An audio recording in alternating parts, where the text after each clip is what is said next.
Do you all know what that sound means? I know, it's new. Like I said, I keep playing with the format and where we're going with our newly rebranded, revamped Flowdreaming, now called Still Kind of Whoa Whoa, because after searching my heart long and hard, looking at the 18 years I've done of the Flowdreaming podcast, I realized that I could have just let it branch out and sort of evolve as I've been doing, frankly, for the last 2 decades, but I needed to give myself a special kind of permission. And changing the name, I don't know, could be a dumb move, we'll see, but changing the name feels like it's giving me that permission. And maybe you can tell because I'm allowing myself to be a little bit more chatty, a little bit more personal with you, still infusing our conversations with lots of ideas, lots of learnings and teachings. But you guys, like, I teach 7-10 times a month live. I feel like I teach so much at this point in my life that when I'm here with you, when I'm doing a show, I kind of want to just, take my hair down a little bit, relax a little. And I hope that you find that enjoyable and you'll stick with me. And in fact, I want to enlist your help. If you know of any topics that just don't seem to be answered well out there or are always answered in the same predictable ways, tell them to me. I'm serious, 100% serious. Email them to me. Oh my God, yeah, I still email. I'm apparently of that generation. I mean, you can messenger them to me or DM me on Instagram. It might take me a while to see your message because I really try not to be everywhere all the time.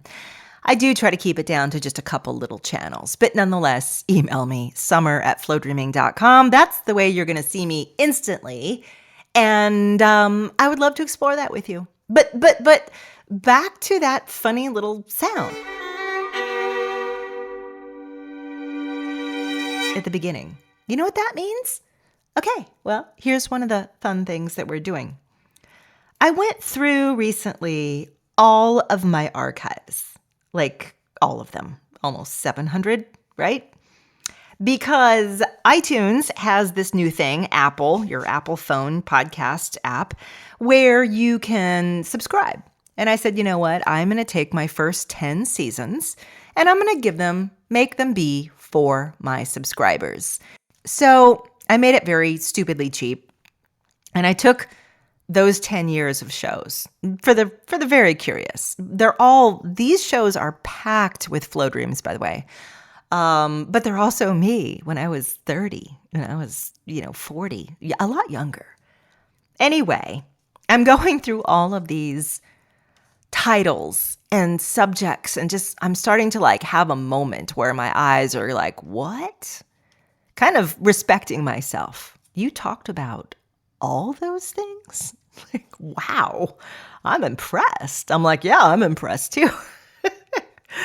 But I know too that it's something I've always said. If you're not living and growing, your ideas will stay the same. Your ideas should be continuously changing, expanding, even doubling back, even contradicting thoughts that you had a few years ago. You are totally allowed to change your mind because it means you're growing. The minute you stop growing is the minute you say, I've already learned everything. I know all the answers. I've found the holy grail of knowledge. And no, I am not changing my mind. I will not double back. I will not. It means you've stalled out somewhere in life. So I decided I was going to take some of these old episodes and redo them.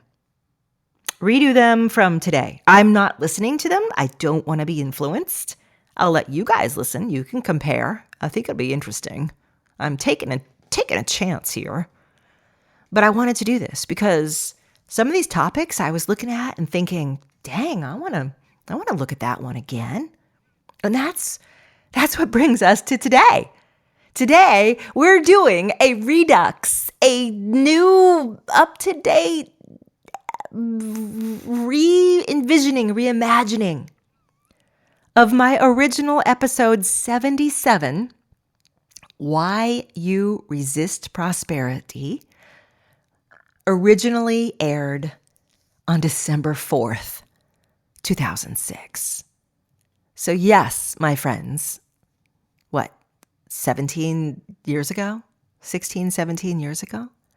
I have a feeling I might have a few new things to say. Flow dreaming, still kinda woo-woo, is just what it sounds like. An escape into the world of woo. Also, a ride into you and how to feel happier, wiser, and more self-aware in every way. It's your ultimate journey into personal growth and inner power. We'll explore ideas like how your energy self influences the kinds of opportunities you encounter, or how your personal growth can drive your business growth, or even how that feeling of being stuck is really always coming from something else. We just have to figure out what. That's right. We're a dash of woo-woo, a sprinkle of self-care, a heap of problem-solving and pattern-busting, and a giant cup of encouragement. We're going to relight so much passion, purpose, self-love, and confidence in you that you practically stagger. I'm Summer McStravick, your host, and welcome to Flow Dreaming, still kinda woo-woo. Oh, why do we resist prosperity? I have had a good 17 years to reflect on this since first recording that show. I've seen a lot. Maybe you don't know me, or maybe you do, but if you don't, I look into the hearts and minds of people. I not only teach about the universe, emotion, energy, flow dreaming, but I go in and read people, for lack of a better word. I read people. I have one-on-ones. I have people I've worked with for years, decades. When I read people, I see who they are, where they've been, where they're going. I see things in them they don't see about themselves. I see patterns. I see blocks. I see possibilities. It's literally like opening up a book, sitting on my nightstand and saying, hey, let's talk about this. And they say, talk about what? I say, well, I'm reading it right here, blah, blah, blah, blah, blah, blah, blah. And from all of these years, all of these people, all of these different encounters, there is no one size fits all why you resist prosperity. There's dozens of reasons, dozens, patterns, things that we absorbed thought, think about ourselves, things we absorb thought, think about money. It's just overflowing. So what I'm going to do today is I'm going to tap into a couple of them that I see most often. And maybe you'll see that in you too. Maybe you'll say, yep, nailed it. Or maybe it's not you. Maybe you're looking at someone else, your partner, your spouse, and you're like, yeah, that's definitely them. I don't know. Let's find out. We're going to explore why you resist prosperity. And in keeping with the new format of this fabulous show, we're also going to do a few other fun things. I have some fun little segments that I'm going to keep dropping in, getting your feedback too, seeing how you feel. In fact, you know what? Let's do one right now before we even go into prosperity. I'm going to do this, right now.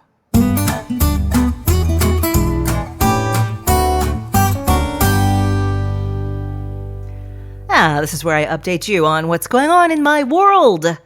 Just a little insider information in case you're curious. I didn't think people would ever be curious about me, but it turns out you guys are. I can tell from your Google searches, like what is Summer McStravick's net worth? And is she a psychic? And guys, what is me school? I see those searches. I mean, I don't know that from you, but Google always floats them to the top. So here's what I want to tell you. The pond. The pond is still leaking. I don't know what to do about this, guys. So this person who cleans my pond and made my pond, well, he's supposed to clean my pond too. I'm not getting that done either. So I kind of want to tell him, I'm not going to pay you to clean my pond, but I want to get my pond fixed before I tell him that. What would you do? What would you do? Well, I'll tell you what I'm doing. I'm calling the guy every day. I have fully gone there. I've become that person. Are you coming today? You coming today? You going to fix my pond? You going to fix it? I haven't gotten to the point of saying I'm going to bad Yelp them or anything, but yeah, still working on my pond. Here's something else, though, recently. I was talking to my mom, and something I said earlier about me, kind of being in my not 30s, not 40s anymore. I was talking with my mom the other day, and, she's an amazing empath, and she's got beautiful white hair. She went full white in her 40s. And because of that, I've always thought, oh God, I hope I get full white hair. Well, it turns out I don't think I'm going to. I've missed that mark. I'm going to get your regular old steel gray hair. But that full white hair, it makes her look like an old bubbly white witch.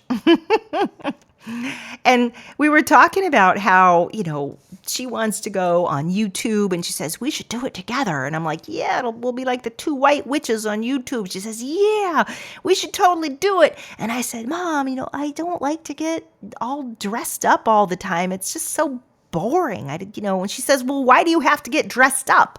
You just show up, wear whatever you're wearing. And I thought, oh my God. It was really interesting because I realized I do still care. I do still have a little vanity there. And I thought, well, you can show up in your house dress, your pajamas, and your white hair. I said, people would probably love that. They'd probably think you're just amazing. She's like, well, I'm going to. You can do whatever you want to do. Get over yourself. That's my mom. So I don't know. Maybe we will. Maybe we'll do some YouTubing together. Fact is, she's getting older, and you kind of like spend more time with your parents as they age. So there's a lot I'm learning from her, and I have learned. Maybe I'll do it. I don't know. I still don't like the idea of videos. Still an audio person. I feel so intimate this way. No one's looking at me. I'm not looking at you. But we're talking together. We're sharing. Anyway, that's it for the personal update.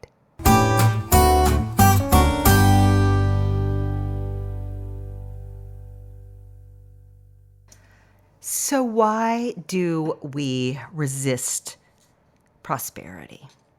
It's a weird question to start with because normally we'd answer it like, I don't resist prosperity. Bring it on, baby. Give me the money. Fill me up. But in fact, we do things that kind of push it away. Kind of keep it in its place, kind of keep us at status quo, kind of keep us in a comfort zone of having it and not having quite enough. You know your comfort zone. It's the one you're in every day.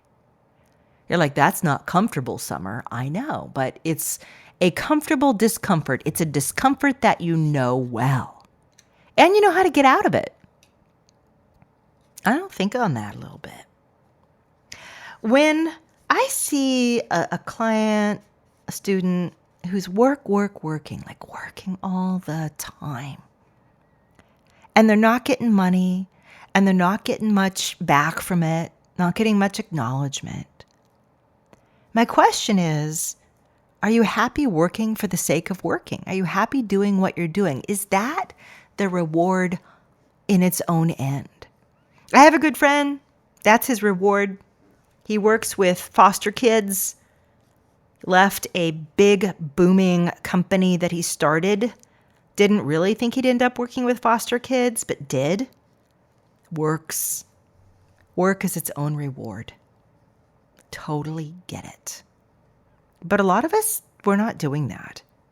We're working and angry about our work. We're working and thinking, why am I not earning more? We're working and thinking, I am undercharging. We're working and thinking, but if I charge more, I wouldn't have any customers or clients. I'm working, but nobody is buying all the handmade jewelry I've got in the boutique. I'm working, but...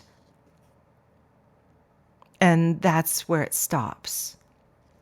So, reason number one, very practical reason. You are not charging what you need to be charging.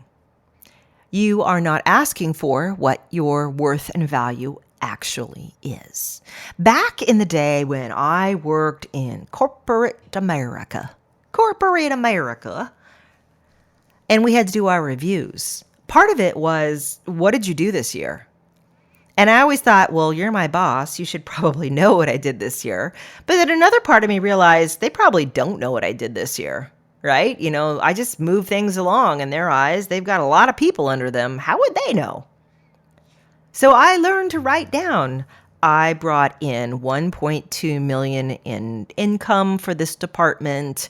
I promoted blah, blah, blah. I produced, 400 webinars, episodes of blah, blah, blah. I learned how to write it in stark black and white. So someone could look at this and say, wow, I didn't realize you did all that. Wow, you're productive. And be like, yes, I am worth 2 people. Pay me as so. I wasn't quite that bold. In fact, I was nowhere near that bold, to be honest, back in my younger days. But I did learn how to crisply share my achievements in black and white print. What this did is it made me start to realize and understand that a lot of the work I was doing was unpaid work. It was work that was above and beyond and would not be compensated. It was work that I did for me because it felt like that's what I thought I needed to do to feel like I did the job well. But nobody else necessarily saw that. Or they saw it and were like, cool, keep doing it. We're not paying you to do it and you're still doing it. So why should we pay you to do it? You can see the logic. Totally makes sense. This doesn't happen just with employers. This happens in our own minds, feelings about ourselves. You don't know how many coaches I coach. I coach tons and tons of coaches. The reason is that they're trying to build things. They have skills. They've got everything. They're racehorses ready to run out onto the track, and the bell rings and they just kind of like wander out. And they're like, what is going on? I'm like, well, you don't need any more skills. You got 15 certificates to hang on your wall. And you've got clients, so what's up? I'll tell you what's up. I don't know if what I'm doing is effective with people. I don't know if they're going to get the results. They might be mad if they don't get the results and they've paid me for them. Maybe if I don't charge very much, then they won't get as mad when it doesn't work out. Maybe I'm just faking it and I really don't know what I'm doing and I'm using them more than I'm willing to admit as I figure out what I'm doing. You guys, all this head garbage circles. It's not just coaches. I mean, apply this to whatever you're doing in your life. This undervaluing of you, undervaluing of where you're at, undervaluing of your skills. I will tell you one thing. I see way more people who undervalue their skills than people who overvalue them. The ratio, just from an old lady's perspective, is like 5-1. Every now and then there's someone who's saying like, I'm going to charge $100,000. And I'm like, how many people have you coached? 4. I'm like, good luck. Let's go. We can try, sure. I love that you think big, but we need to get there. We need to get there. Usually though, it's just the opposite. How long you been coaching? 2 years. What are you charging? Nothing. Why? I don't know. Because I want to get testimonials. I want to work with my friends. I'm like, how invested in this are you? Is this a hobby or a job? We resist prosperity when we don't think we've earned it or deserve it fundamentally deep down. Call it, faking it or imposter syndrome. I hate to use those cliched terms, but you've heard them before. And there's such a leap that happens in us when we finally double what we're charging. Like we freak out. We assume, oh, we're not gonna be working with anybody. Maybe you're a graphic designer. Maybe you have to double your fees. Maybe you consult. Maybe you, I don't know, professionally organize people's houses and you think, well, if I double it, I'll have no clients. And the day you double it and you realize, oh, I'm still getting clients, it's like your mind melts down in shock and wonder and awe. And I tell you, try it. Just try it. Nothing bad's going to happen. Sure, a few people might walk away, but the people you're going to get, people you're going to keep, trust me, they're invested. It's a weird thing, but when people pay more, they tend to show up more. They tend to value it more. It's more meaningful to them. Money makes meaning. Money is often equating with meaning, unless, of course, you're getting into the super rich world where, you just buy shoes with red bottoms because the meaning is it makes you look a certain way, right? Sorry, anybody who owns those shoes. But you know what I'm saying. You can sort of spend that a little more freely. You don't equate as much meaning to the thing. But when you're not that person, which is the 99 other percent of us, the more we spend on something, the more we plan to get from it, the more we hold it close to us, the more we want from it, the more we want to show up into it. So that's reason number one, not valuing yourself, not asking for what you're worth, being comfortable being seen as the person who will just do the work anyway without any extra applause. Why else do we resist prosperity? Some of us have a lot of weird associations with money, with people who earn money. Maybe we were brought up to think that those people are superficial, those people are greedy, those people offer nothing. I'll tell you, when influencers became a thing, I know that's years ago. Isn't that funny? It's been years. But years ago, when influencers became a thing, I thought, wow, these people are like doing so well, just posting things and just posting pictures of themselves over and over. I'm like, I don't understand how this is working. And what are people getting from this? Why would they be earning millions of dollars from this? My brain is exploding. Eventually, I figured it out.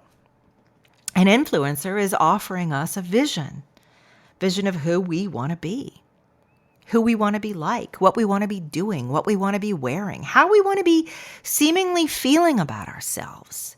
That's worth a lot. That's inspiration. It's inspiration. Yet, if you had a feeling of, oh, those people are superficial and as I initially went through, what I'm realizing is I'm angry that someone that I don't think is producing value is earning so much, whereas I work my little tushy off, teaching and talking and providing and shepherding. That's not fair. Well, yeah, obviously, I had to get rid of that. And I had to recognize we're all teaching, guiding, and shepherding in our own way. And the group of people that are following one influencer are not the group of people who are following me. We each have our own. We each have our own. We each speak to a certain group, and that group can only hear us. So resisting prosperity can mean the people who make money in a certain way I don't like, I will never be like them. No. Money is yucky, bad, don't like. And I know it's funny. You're like, Summer, I never think money is icky and bad. Please think about it for a moment, though. What do you generally think about people with money? Do you think they're usually all super douchey and there's like only one or two good ones who contribute and give money and, are good? That's a real common thought.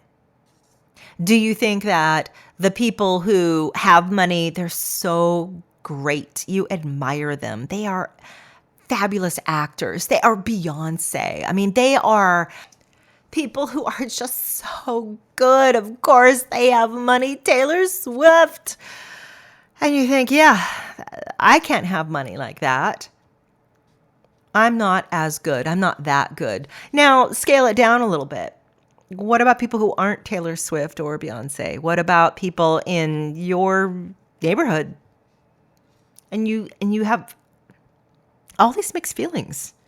Like, well, yeah, one guy owns a chain of restaurants and he must work all the time. It's really hard. I could never do that. I'm not going to have that kind of money.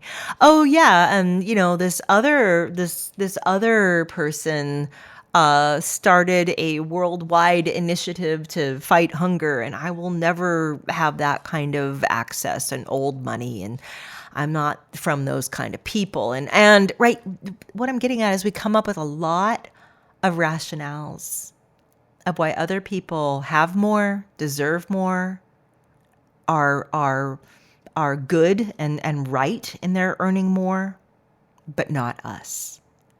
We cap ourselves. We have a little fishbowl that we feel comfortable swimming around in, that we think we fit in. Well, as you think, so you are. As you feel, so you create. You will create to that degree of your own inner fishbowl.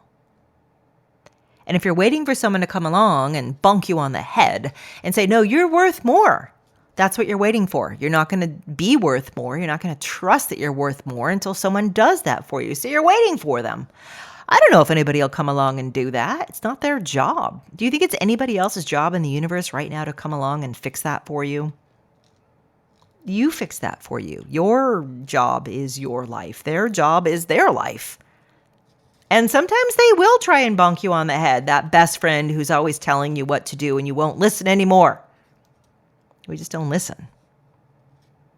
So you have to engage in a personal growth campaign to expand not just what you think you're worth, but what you think about people who have what they're worth, what you think about people who have more than you think they're worth. It's all there. That's it. I mean, that's where you go next. This doesn't have to be an unanswerable question that never gets answered. This is a very, very, very answerable question. You just have to come do it. So back in the beginning, when I said I look in people, part of my work is to see inside of them. When I work with energy, I teach about manifesting, creating, working with energies of life. But I also do the opposite. I see what's already out there, what's inside of you, what's gotten all caked up and stuck up in there through all of your years of being and living and thinking and feeling. Sometimes you need to go to someone, if not me, someone else, who can look at you from the outside, say, we need to clean this dirty window. Do you want to expand outward? Here is where and how. Oftentimes we don't do that, though. We don't trust it'll work. We don't know if we're picking the right person. We don't have the money, we say. So we just stay where we are. We stay and we think magically somehow it'll just fix itself somewhere down the road years from now. And sometimes it does. Sometimes, often it doesn't. But it's very, very fixable. One more way we resist prosperity. Oh, wait a second. Hold on. I believe it's time for a segment I call Shower Thoughts. Sometimes we need a good old cathartic do-over. We've been flatlining, emotionally spent and wrung out like an old washcloth. We want to feel a different way, be a different way. We've plateaued. We're stuck. We need to gain purpose and direction and feel good again. We want to find the self-worth, confidence, and inner strength that got wiped away from years of frustration, disappointments, and emotional depletion. We're ready to up-level and go bigger. And when we do, we want to know that we'll be wildly successful at it.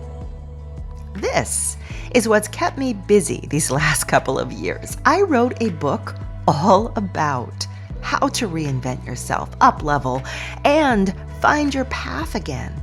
I wrote 3 books, actually, but only one is on its way to you. It's called Stuff Nobody Taught You. And I took all the lessons from me school and wrote them out. Not only that, but I go through me school in the book with you, right alongside you. We both reignite and maybe even reinvent ourselves by the end. There are 40 actionable lessons. I want you to read just one small chapter a night and then do or think about whatever I ask you to do at the end. It's a formula and it works like crazy. If you pre-order the book today, I've got some fabulous bonuses for you. You can find it on Amazon, Barnes & Noble, Kindle, wherever you get your books. If you're listening to this and the book is already out, though, don't worry, I've got some goodies for you too, including downloadable worksheets that will make reading it so much easier. So, here it is.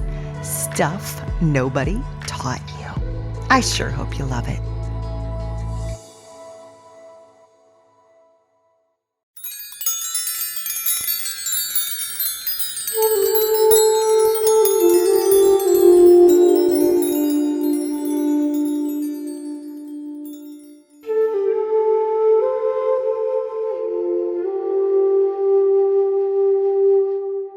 Ah, yes, those thoughts we have in the shower. Those little moments of limited brilliance. I don't know. I just thought it was a fun way of injecting some things to think about into our show. Because you're here. And you'll be thinking. I know you'll be thinking in the shower. And I'd like to give you something to think about other than the regular rehash of crummy stuff that circles around in our heads. So today's shower thought is one that's short, but kind of big. You know how you have a cell in your body? That cell doesn't really realize that it's in your whole body. It just knows the cells around it. It functions with them. It's part of a much bigger thing, though, your whole body, right? And lately we've been reading and learning and researching that maybe cells do carry memories. Maybe cells do embody a consciousness. We humans, we tend to think the only thing that embodies a consciousness is the little gray matter stuffed up in our skulls. But there's a lot of people who are saying now, a lot of things have consciousness. There are neural networks. In fact, AI and technology is really pushing our understanding of what consciousness is. A neural network. Could there be other networks? What if your body is a cell in the organism of Earth? Literally, you're a cell. You're interacting with your small surroundings, just like a cell in your thumb is interacting with, your thumbnail and your thumb joint. That's it. We interact with Earth. And really not all of Earth, just our little place. What if Earth has the same consciousness as we perceive our own selves to have? And Earth looks at us and thinks, that's crazy. That's like thinking a cell in my body has a consciousness awareness. What if Earth is thinking that about us, not even recognizing our consciousness is just going, it doesn't even see it. We're too silly. We're just cells. Literally, we actually are cells on Earth. If you compare it that way, everything is a cell of Earth. Earth is a body. It's a body. And everything in it is part of that body, an organ, a vein, a chemical.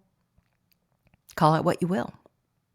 It's all made out of the same stuff. I mean, we're all made out of iron and magnesium and etc.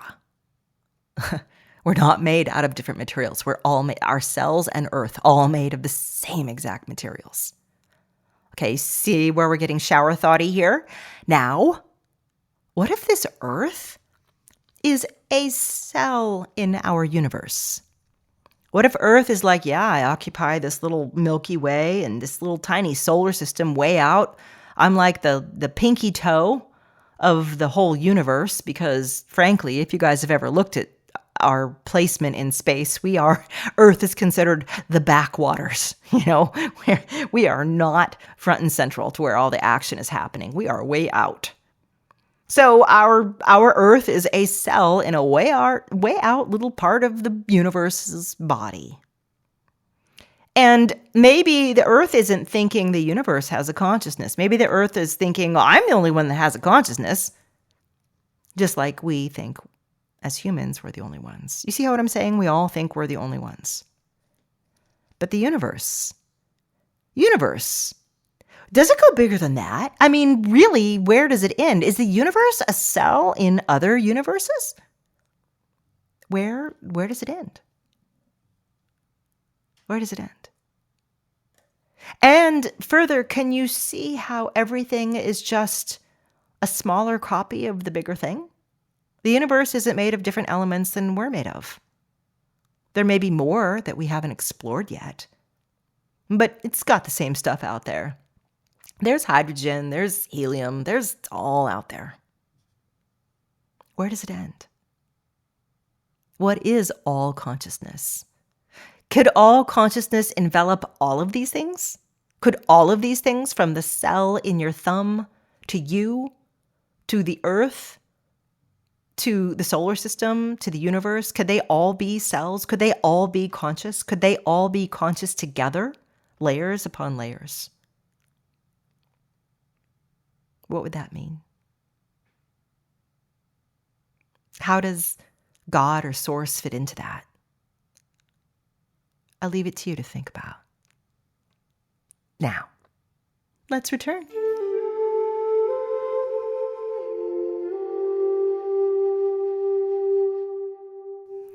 Here we are, our third and final way of why you resist prosperity. How are you guys enjoying how this compares to the original episode 77? I don't know. I feel like I need to go back and listen after I do this. I'm really curious. Wouldn't it be weird if I was saying the same things after 16, 17 years? That would be crazy. Oh, we're going to have to place bets on this. I don't think I am, but maybe. I don't know. Okay, here we go. Third, final one. Of course, like I said, there are so many. It's very individual, and it's all about just kind of picking it out, just picking out the knots, just finding it inside of ourselves. But maybe these big three will relate to you, my darling. This last one is really a failure to understand what abundance is. Recognizing that it is not conditional. We have trained ourselves to believe that prosperity, money, wealth is conditional. You have to do X to get Y. You've got to be a certain level to get that. You have to be worthy to get the payoff. You have to work hard to get the result. We start to forget that having abundance, and you guys, I'm going to say abundance, money, prosperity. I'm talking about it not just as cold, hard cash in your hands and in your bank account, but I'm talking about it as an energy. I'm talking about it as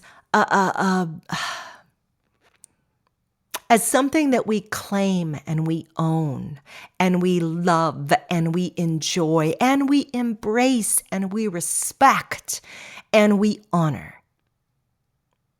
Abundance, prosperity means I have enough. I have more than enough. I am trusted to do well with all that I have been given and gifted. Abundance, money is just a thing.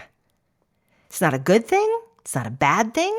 If anything, it's just a conversion of energy, really.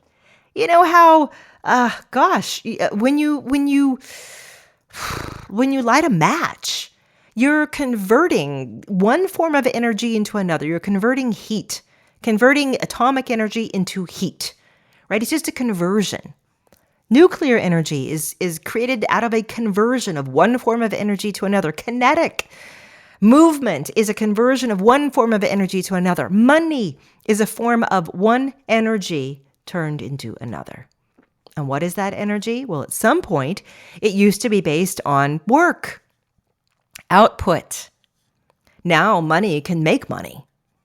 That money in itself is doing the work that we used to labor to do. And whenever you're getting, a percent on your savings account, that's what's happening. It's still quote unquote working, just not in a physical way.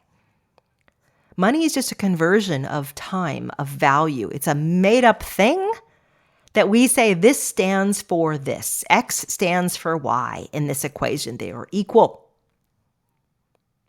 I convert one thing to another and they're equal. They're both energy spent.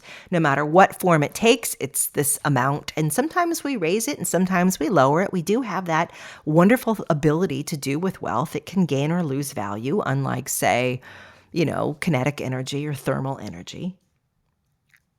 And that's why we humans got our little fingers involved in it. But generally speaking, it's just a conversion of a form of your time, your value, into this so-called tangible thing, money. Money in that sense is not conditional.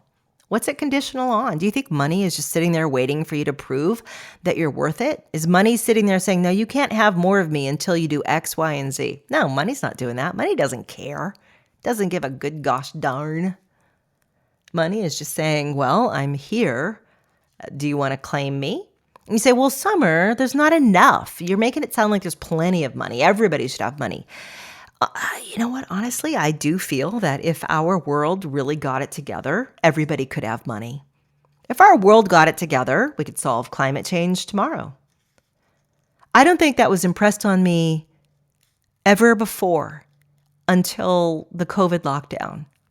And I had a breathtaking life experience where I realized that it is possible for every nation on earth to do the same thing all at once for humanity's greater good. I was in shock for days. I was like, no way could the world, and everyone did. You guys remember seeing those photos, like the canals in Venice were crystal clear. You could see to the bottom. There were like whales going up the Thames River in London because suddenly it was so clean. There was no industrial. My mind was blown. We can do anything. Everyone could have money. Everyone could have prosperity. We could. I'm not talking like a straight out socialist here. I know what some of you guys are thinking, but it's a question of what do we value, and do we value each other? Do we value those kids that we've never seen before? Do we value that person who's struggling, who we want to help, even if it seems like they don't deserve it? What do we value? What I'm getting at here is money doesn't care. Money's not conditional. Money is not judging you. You're judging money. Money doesn't judge you. Money's not saying, I'm not going to be in your pocket until you blah, blah, blah, become a better person, do more, show up, I don't know, get your hair tinted. No, money's not saying any of that. It is not judging you. What a weird thought. We judge money. And we judge the people who have money and the places that have money and our ability to have money. It's all us. But if you just open your arms and say, flow to me, I love you. Isn't that a weird thing? I love you, money. I love you, money. I'm going to say it seriously now. I love you, money. You know why I love you? Because you equate to other energy states for me. You equate to freedom. You equate to possibilities. You equate to me being able to address my health the way I need to. You equate to me being able to recover, heal. You equate to a lot of things. You equate to me being able to spend you and give you to places and in ways that I can do real good stuff. Of course I would love you. You are my ally. You are my friend. The places we'll go, as Dr. Seuss said. That's how I want you to think about money. Your relationship to it. Money is not conditional. That's a fake, made-up thing that people told you, that you believe, that you told yourself that you believe, and you don't have to any longer.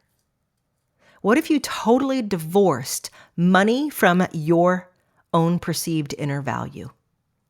What if you could be worthless and rich?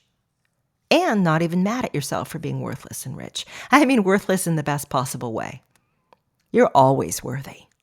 You're an intrinsic little star being, a piece of God, a piece of life, a cell in a body of the universe. Of course you're worthy. So stop making up weird stuff in your head about what the end game or the end cap or the limitation of that worthiness is. Oh, you can tell I'm getting on my preachy high horse here. I promised you that my newly redone podcast would be a little more fun, but you know what? This one is so important to us. This one reaches right into our heart. So that's why I wanted to do this one again. So I'm going to rest my case right here. And I'm going to say, I love you all and take this. I hope you consider it. You've got a lot to think about in your shower tonight. Before I go, I do want to remind you at certain points of the year, I often throw open my doors for personal, private, one-on-one sessions. I am doing so now. Although if you're listening to this as an older show, probably not. But come check out, come ask me. Let's find out. Who knows what I'll be doing, right? But right now, as this show is released, you can have a session with me. I will look into you and I will look into your money and we will get a lot done. I have hundreds and hundreds of testimonials. Not necessarily reviews of the podcast, strangely enough, but testimonials. Oh, God, I'm coming out the yazoo. They're all over my website, hundreds of them, especially when it comes to the private work that I do. I just don't do it all year long because it takes a lot from me. I do it for a group of people that I bring in who've committed to me for a year. You can ask me about that.